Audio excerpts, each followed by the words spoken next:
우리 집은 가난했다. 감사한 것은 가난하긴 했지만 나름 화목했다.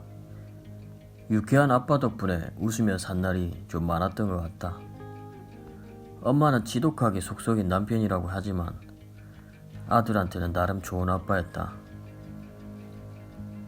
아빠는 친가 통틀어 혼자 교회를 다니셨고 엄마는 4대째 기독교다. 어쨌든 엄마 아빠 덕에 나는 어릴 때부터 교회를 자연스럽게 다녔다. 어릴 때부터 성경의 동화 같은 스토리는 귀에 못이 박히게 들어서 다 깨고 있었고 달란트 시장, 암송대회, 여름 성경학교 등등 교회 문화가 아주 익숙했다. 어릴 때는 교회 안 가면 혼나니까 무조건 가야 했는데 성인이 되고 나니까 독립을 했고 별 감명도 없는 교회를 가지 않아도 뭐라 할 사람도 없으니 잘 가지 않게 됐다. 돌아보면 어릴 때 교회 갈 때마다 간절히 기도했던 건 우리 집 부자 되게 해주세요 라는 기도밖에 없었던 것 같다. 개뿔 들어주지도 않는 기도. 군대 제대하자마자 나는 장사를 시작했다.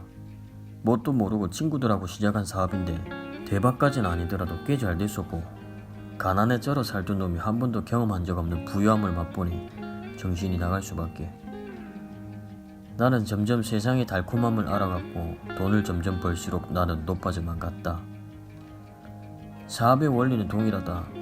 수입을 만드는 시스템을 돌리는데 예를 들어 1000만원이 뜬다고 했을 때 수요가 많으면 2000만원 돌려서 큰 수익을 남길 수 있지만 장사가 안되면 2000만원은 본전치기, 더 심하면 엄청난 빚으로 돌아온다.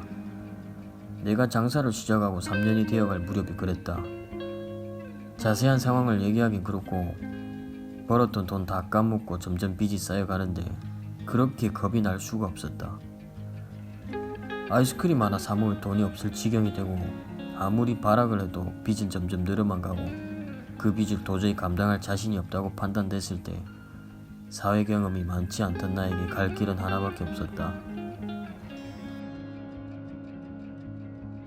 그렇게 날고기던 자신감은 어디 가고 바닥을 치는 자존감에 모든 사람들이 날 욕하는 것 같고 오만 우울감이 몰려오기 시작한다. 내가 할 수 있는 걸 모든 걸 해봤기에 난 아무것도 할 수 없는 찌질이구나 라는 생각밖에 안 든다. 살 방법이 없다고 생각하고 있을 때 갑자기 드는 생각이 있었다. 교회라도 가볼까?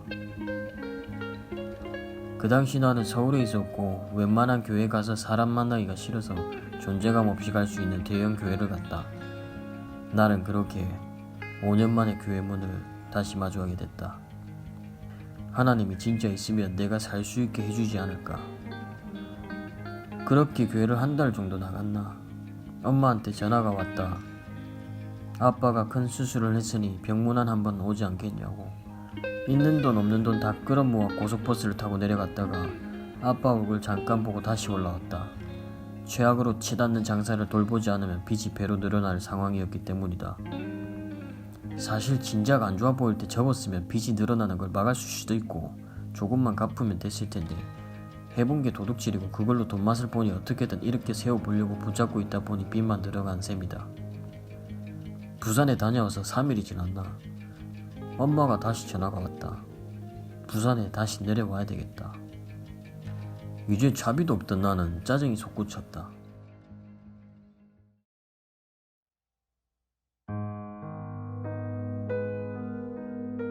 차비를 빌려서 다시 버스를 타고 내려갔을 때는 새벽 4시였고 아빠는 중환자실에서 이미 의식이 없는 상태로 심폐소생술을 여러 번 받고 있었다. 3번 이상은 위험한데 엄마가 계속 해달라고 부탁해서 이미 5번은 하신 상태. 난 이미 직감이 왔다. 1시간이 지날 무렵 담당 의사가 미팅을 하자고 했고 예상했듯이 가망이 없다는 얘기만 했다. 아빠는 그렇게 허망하게 갔다. 의료사고였다. 담석 제거 수술을 받고 2주 뒤 담관 출혈로 폐혈증이 왔고 심장마비로 사망하셨다. 병원 측은 아빠 피가 굳지 않아서 지혈이 안 된다고 10,000명 중 1명꼴로 그런 일이 있다고 했지만 아빠는 너무 건강한 분이셨다. 병원 업무과 직원들이 오더니 시신을 치워달라고 했고 장례와 함께 화장을 하길 추천했다. 그렇게 싸움이 시작됐다. 우리는 매일 병원 앞에서 시위를 했고 그 뒤로 말도 못할 더러운 일이 많았다. 내 하루 일과는 아침에 눈을 뜨면 경찰서로 출근해서 시위 집회 신고를 하고 조수를 꾸며야 했다. 병원에서 집단폭행 명예훼손 영업방해로 고소를 했기 때문이다.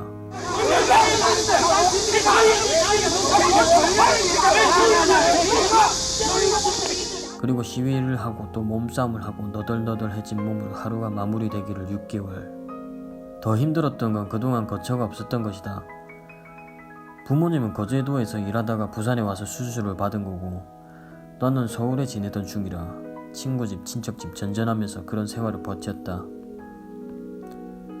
빚은 빚대로 쌓여가고 내 인생 바닥도 아닌 지하 저 밑으로 가라앉고 있었고 내가 할 수 있는 건 진짜 눈꼽만큼도 없었다. 내가 나를 다 내려놨을 때 하나님이 일하기 시작하셨다.